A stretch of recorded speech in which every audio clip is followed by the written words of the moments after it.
Chapter 2, Mishnah 5. We have learned in the previous Mishnah that Demai sold in large amounts is tithed by the buyer, while Demai sold in small amounts is tithed by the seller. Our Mishnah will elaborate on this law, beginning with a discussion regarding a seller who is selling produce with a different measure from that which is normally used. We now turn to the words of the Mishnah.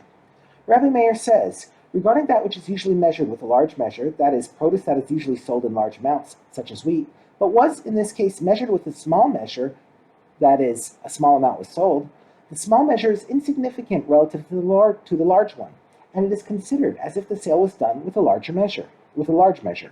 This is because we follow the usual rather than the actual manner of the sale.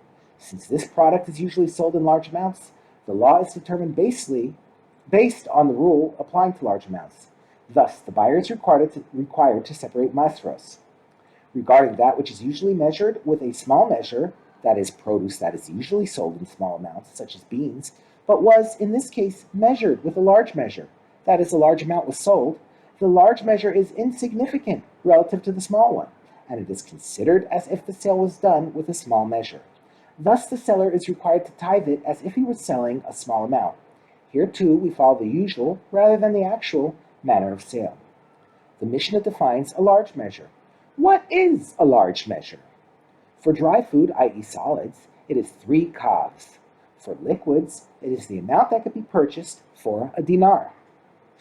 A Tana presents a case in which the seller is exempt from tithing, even though he sells just a small amount. Rabbi Yossi says, regarding baskets of figs, baskets of grapes, and boxes of vegetables, as long as he sells them by estimation without weighing, measuring, or counting their contents, he is exempt from Demai tithing requirement.